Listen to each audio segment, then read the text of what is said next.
Video म्हणजे मॅथमध्ये तुम्हाला 100% काय होईल, प्रॅक्टिस होईल आणि कोणताही प्रॉब्लेम येणार नाही. मी याच्यामध्ये एक्सप्लेन पण करते आणि प्रॉब्लेम सेट सोडून पण देते. मग टीचरनी 2-3 गणित शाळेत शिकवले, 2-3 तुम्हाला होमवर्कला दिले, तर पूर्ण प्रॉब्लेम सेट चेक करायचा, बघून घ्यायचा, समजून घ्यायचं, मग सोडवायचं. आणि तुम्ही सोडवा मग माझं चेक करा किंवा बघून गेलं तरी हरकत नाही, फक्त समजून घ्या. मग बघा आता आज आपण प्रॉब्लेम सेट 2 घेणार आहे. त्याचा पहिला क्वेश्चन आहे. मुलांना एवढा मोठा क्वेश्चन बघितला की टेन्शन येऊन जातं, पण काही सांगितलेलं नाही. युजिंग द डिजिट 0, 1, 2, 3, 4, 5, 6, 7, 8, 9 म्हणजे काय, 0 पासून 9 डिजिट काय करायचे तुम्हाला वापरायचे. आणि काय करायला लावलंय, right 10 each of 2, 3, 4, 5 digit numbers. आणि काय करायला लावलंय, रीड द नंबर्स. मग आता तुम्ही काय करायचंय की एवढ्या डिजिट वापरून आधी तुम्हाला 2 डिजिटचे किती संख्या बनवायला लावले, 10. 2 डिजिट वापरायचे, फक्त डिजिट रिपीट करायचं नाही. शक्यतो आपल्याला प्रॅक्टिस होती त्यांनी. मग 12, 14, 50, 30, 4 तुम्ही याच्यापेक्षा आणखी वेगळ्या संख्या काय करू शकता, बनवू शकतात. तर फक्त रिपीट नाही करायचं. म्हणजे 11 लिहिलं, 22 लिहिलं ते पण चालणार आहे, पण त्यांनी क्वेश्चन मध्ये तसं काही म्हटलं नाही. तर रिपीट नका करू, तसंच डायरेक्ट सोडवा. 39 आहे, 48 आहे, तुम्ही तुमच्या मनाने आणखी 10 केलं तर आणखी उत्तम आहे.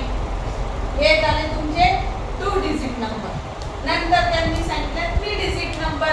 मग आपल्याला आता इथं तुम्ही एकदा दोनदा 0 वापरलाय, 0 सुरुवातीला वापरायचा नाही, तर काही जण बनवून ठेवतील 0, 2, 3. मग ही संख्या किती डिजिट नंबर झाली मला कमेंट मध्ये सांगा. ही संख्या किती डिजिट नंबर आहे, किती डिजिटची आहे, ठीक आहे.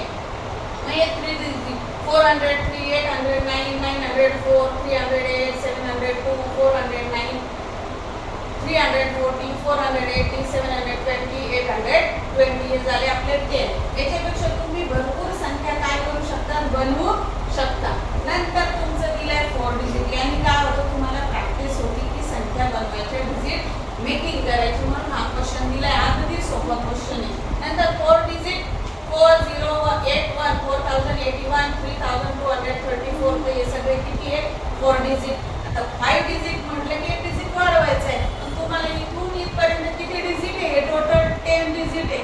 मग 10 डिजिट पैकी 5 वापरून संख्या बनवायची आहे. तर सोपंच आहे की नाही, काही अवघड नाही. मग 50,387 याने काय होतं, तुम्हाला संख्या रीड पण करता येतात. पुढच्या प्रॅक्टिस सेटमध्ये आपल्याला स्पेलिंग पण लिहायचे, संख्येचे स्पेलिंग पण लिहायचे. तर हे वाचायचं कसं, रीड कसं करायचं, लिहायची स्पेलिंग कशी, त्याची प्रॅक्टिस मी येणार आहे. नंतर 70,879, 98,723 या किती डिजिट नंबर आहे तुमचे, 5 डिजिट नंबर. आता तुम्हाला हे तर सोपंच आहे, काही अवघड नाही आहे. प्रॉब्लेम सेट 2 आणि तुम्हाला युनिट टेस्टला याच्यामध्ये 2-3 क्वेश्चन राहतात. याच्यात अवघड काही आहे का, काहीच नाही आहे. आणि क्वेश्चन वाचून घ्यायचा. एवढा 2-3 ओळीचा क्वेश्चन दिसला की मुलांना वाटतं अवघड आहे, पण काही अवघड नाही आहे त्याच्यामध्ये. तर मी तुम्हाला क्वेश्चन समजला असेल, आन्सर पण समजलाय. तुम्ही तुमच्या मनाने 2-2 डिजिट एक्स्ट्रा बनवून मला कमेंट मध्ये सांगा. आणि हा क्वेश्चन ही संख्या किती डिजिट आहे ते पण सांगायचं. बघूया किती जण सांगतात. व्हिडिओ कसा वाटला कमेंट मध्ये नक्की सांगा. स्पीड कमी जास्त होतोय तेही सांगा.